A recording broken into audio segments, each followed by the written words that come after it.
El príncipe. Capítulo 3. De los principados mixtos. Pero las dificultades existen en los principados nuevos. Y si no, es nuevo del todo, sino corno miembro agregado a un conjunto anterior, que puede llamarse así mixto, sus incertidumbres nacen en primer lugar de una natural dificultad que se encuentra en todos los principados nuevos. Dificultad que estriba en que los hombres cambian con gusto de señor, creyendo mejorar, y esta creencia los impulsa a tomar las armas contra él, en lo cual se engañan, pues luego la experiencia les enseña que han empeorado. Esto resulta de otra necesidad natural y común que hace que el príncipe se vea obligado a ofender a sus nuevos súbditos, con tropas o con 1000 vejaciones que el acto de la conquista lleva consigo, de modo que tienes por enemigos a todos los que has ofendido al ocupar el principado, y no puedes conservar como amigos a los que te han ayudado a conquistarlo, porque no puedes satisfacerlos como ellos esperaban, y puesto que les estás obligado, tampoco puedes emplear medicinas fuertes contra ellos. Porque siempre, aunque se descanse en ejércitos poderosísimos, se tiene necesidad de la colaboración de los provincianos para entrar en una provincia. Por estas razones, Luis XII, rey de Francia, ocupó rápidamente a Milán, y rápidamente lo perdió. Y bastaron la primera vez para arrebatársele las mismas fuerzas de Ludovico, porque los pueblos que le habían abierto las puertas, al verse defraudados en las esperanzas que sobre el bien futuro habían abrigado, no podían soportar con resignación las imposiciones del nuevo príncipe. Bien es cierto que los territorios rebelados se pierden con más dificultad cuando se conquistan por segunda vez, porque el señor, aprovechándose de la rebelión, vacila menos en asegurar su poder castigando a los delincuentes, vigilando a los sospechosos y reforzando las partes más débiles. De modo que, si para hacer perder Milán a Francia bastó la primera vez con Duque Ludovico que hiciese un poco de ruido en las fronteras, para hacérselo perder la segunda se necesitó que todo el mundo se concertase en su contra, y que sus ejércitos fuesen aniquilados y arrojados de Italia, lo cual se explica por las razones antedichas. Desde luego, Francia perdió a Milán tanto la primera como la segunda vez. Las razones generales de la primera ya han sido discurridas. Quedan ahora las de la segunda, y queda el ver los medios de que disponía o de que hubiese podido disponer a alguien que se encontrara en el lugar de Luis XII para conservar la conquista mejor que él. Estos estados, que al adquirirse se agregan a uno más antiguo, o son de la misma provincia y de la misma lengua, o no lo son.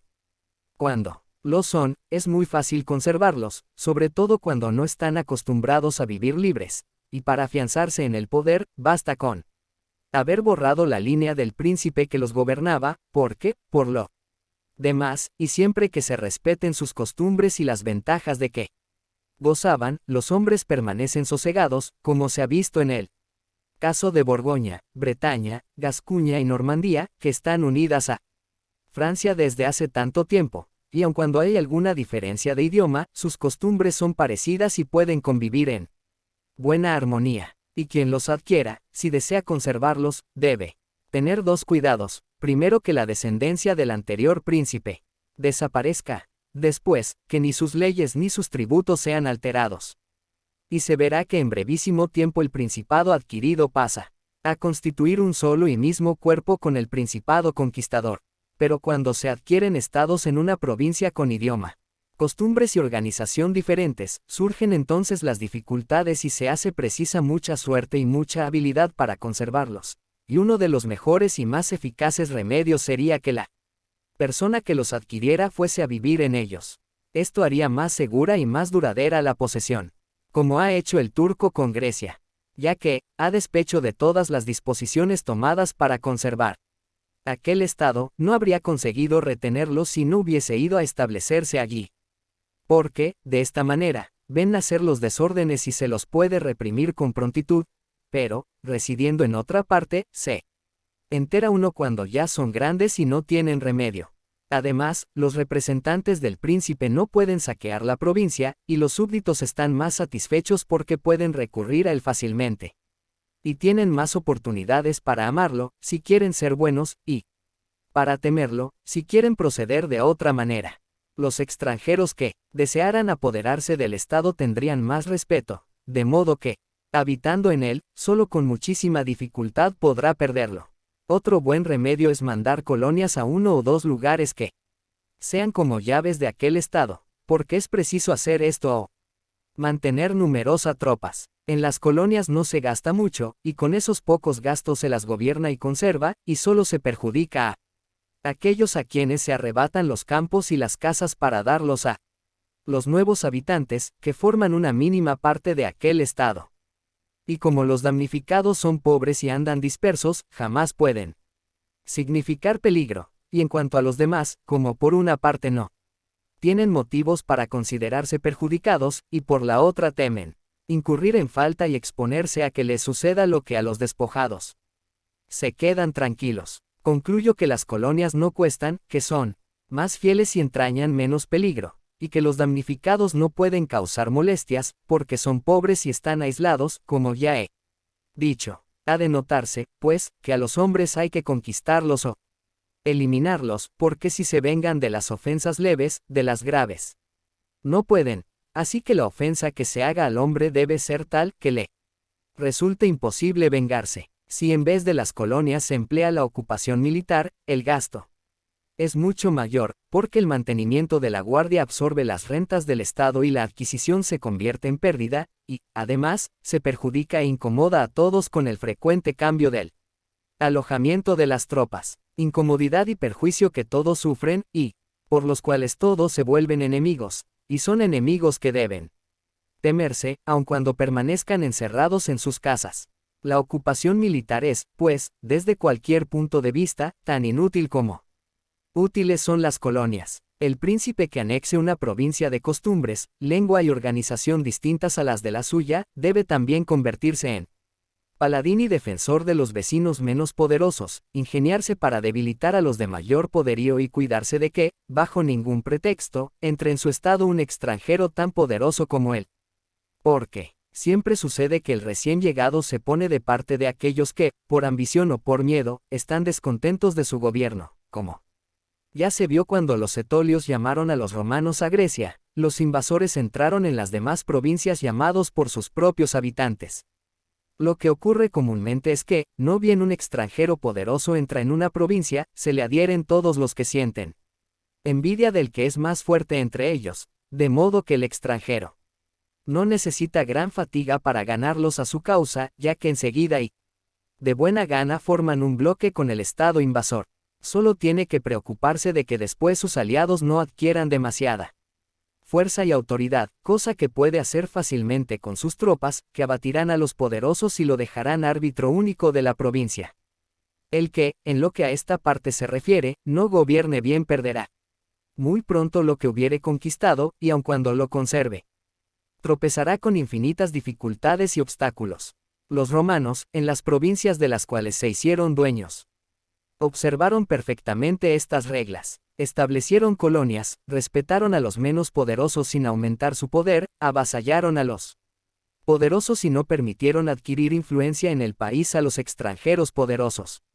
Y quiero que me baste lo sucedido en la provincia de Grecia como ejemplo. Fueron respetados acayos y etolios, fue sometido el reino de los macedonios, fue expulsado Antíoco, y nunca los méritos que hicieron acayos o etolios los llevaron a permitirles expansión alguna, ni las palabras de Filipo los indujeron a tenerlo corno amigo sin someterlo, ni el poder de Antíoco pudo hacer que consintiesen en darle ningún estado en la provincia. Los romanos hicieron en estos casos lo que todo príncipe prudente debe hacer, lo cual no consiste simplemente en preocuparse de los desórdenes presentes, sino también de los futuros, y de evitar los primeros a cualquier precio. Porque previniéndolos a tiempo se pueden remediar con facilidad. Pero si se espera que progresen, la medicina llega a deshora. Pues la enfermedad se ha vuelto incurable. Sucede lo que los médicos dicen del tísico, que al principio su mal es difícil de conocer, pero fácil de curar, mientras que, con el transcurso del tiempo, al no haber sido conocido ni atajado, se vuelve fácil de conocer, pero difícil de curar. Así pasa en las cosas del Estado, los males que nacen en él. Cuando se los descubre a tiempo, lo que solo es dado al hombre sagaz se los cura pronto, pero ya no tienen remedio cuando, por no haberlos advertido, se los deja crecer hasta el punto de que todo el mundo los ve. Pero como los romanos vieron con tiempo los inconvenientes, los remediaron siempre, y jamás les dejaron seguir su curso por evitar una guerra, porque sabían que una guerra no se evita, sino que se difiere. Para provecho ajeno, la declararon, pues, a Filipo y a Antíoco en Grecia, para no verse obligados a sostenerla en Italia, y aunque entonces podían evitarla tanto en una como en otra parte, no lo quisieron. Nunca fueron partidarios de ese consejo, que está en boca de todos los sabios de nuestra época. Hay que esperarlo todo del tiempo, prefirieron confiar en su prudencia y en su valor, no ignorando que el tiempo puede traer cualquier cosa consigo, y que puede engendrar tanto el bien como el mal, y tanto el mal como el bien. Pero volvamos a Francia y examinemos si se ha hecho algo de lo dicho. Hablaré, no de Carlos, sino de Luis, es decir, de aquel que, por haber dominado más tiempo en Italia, nos ha permitido apreciar mejor su conducta, y se verá cómo ha hecho lo contrario de lo que debe hacerse para conservar un estado de distinta nacionalidad. El rey Luis fue llevado a Italia por la ambición de los venecianos, que querían, gracias a su intervención, conquistar la mitad de Lombardía. Yo no pretendo censurar la decisión por el rey, porque sí tenía el propósito de empezar a introducirse en Italia, y carecía de amigos, y todas las puertas se le cerraban a causa de los desmanes del rey Carlos, no podía menos que aceptar las amistades que se le ofrecían. Y habría triunfado en su designio si no hubiera cometido error alguno en sus medidas posteriores. Conquistada, pues, la Lombardía, el rey pronto recobró para Francia la reputación que Carlos le había hecho perder. Génova cedió. Los florentinos le brindaron su amistad. El marqués de Mantua, el duque de Ferrara, los Bentivoglio, la señora de Forlì, los señores de Faenza de Pesaro, de Rimini, de Camerino y de Piombino, los luqueses, los pisanos y los sieneses, todos trataron de convertirse en sus amigos. Y entonces pudieron comprender los venecianos la temeridad de su ocurrencia. Para apoderarse de dos ciudades de Lombardía, hicieron el rey dueño de las 2/3 partes de Italia. Considérese ahora con qué facilidad el rey podía conservar su influencia en Italia, con tal de haber observado las reglas enunciadas y defendido a sus amigos, que, por ser numerosos y débiles, y temer unos a los venecianos y otros a la Iglesia, estaban siempre necesitados de su apoyo, y por medio de ellos contener sin dificultad a los pocos enemigos grandes que quedaban. Pero pronto obró al revés en Milán, al ayudar al Papa Alejandro para que ocupase la Romaña. No, advirtió de que con esta medida perdía a sus amigos y a los que se habían puesto bajo su protección, y al par que debilitaba sus propias fuerzas, engrandecía a la Iglesia, añadiendo tanto poder temporal al espiritual, que ya bastante autoridad le daba. Y cometido un primer error, hubo que seguir por el mismo camino, y para poner fin a la ambición de Alejandro e impedir que se convirtiese en señor de Toscana, se vio obligado a volver a Italia. No le bastó haber engrandecido a la Iglesia y perdido a sus amigos, sino que, para gozar tranquilo del reino de Nápoles, lo compartió con el rey de España, y donde él era antes árbitro único, puso un compañero para que los ambiciosos y descontentos de la provincia tuviesen a quien recurrir, y donde podía haber dejado a un rey tributario, llamó a alguien que podía echarlo a él. El ansia de conquista es, sin duda, un sentimiento muy natural y común, y siempre que lo hagan los que pueden, antes serán alabados que censurados, pero cuando intentan hacerlo a toda costa los que no pueden, la censura es lícita. Si Francia podía, pues, con sus fuerzas apoderarse de Nápoles, debía hacerlo, y si no podía, no debía dividirlo. Si el reparto que hizo de Lombardía con los venecianos era excusable porque le permitió entrar en Italia, lo otro, que no estaba justificado por ninguna necesidad, es reprobable. Luis cometió, pues, 5 faltas: aniquiló a los débiles, aumentó el poder de un poderoso de Italia, introdujo en ella un extranjero más poderoso aún, no sé. Estableció en el territorio conquistado y no fundó colonias. Y, sin embargo, estas faltas, por lo menos en vida de él, podían no haber traído consecuencias desastrosas si no hubiese cometido la sexta, la de despojar de su estado a los venecianos. Porque, en vez de hacer fuerte a la Iglesia y de poner a España en Italia, era muy razonable y hasta necesario que lo sometiese. Pero cometido el error, nunca debió consentir en la ruina de los venecianos, pues poderosos como eran, habrían mantenido a los otros siempre distantes de toda acción contra Lombardía, ya porque no lo hubiesen permitido sino para ser ellos mismos los dueños, ya porque los otros no hubiesen querido arrebatársela a Francia para dársela a los venecianos, y para atacar a ambos a la vez les hubiera faltado audacia. Y si alguien dijese que el rey Luis cedió la Romaña a Alejandro y el reino a España para evitar la guerra, contestaría con las razones arriba enunciadas, que para evitar una guerra nunca se debe dejar que sin desorden siga su curso, porque no se la evita, sino se la posterga en perjuicio propio. Y si otros alegasen que el rey había prometido al Papa ejecutar la empresa en su favor, para obtener la disolución de su matrimonio y el capelo de Rohan, respondería con lo que más adelante se dirá acerca de la fe de los príncipes y del modo de observarla.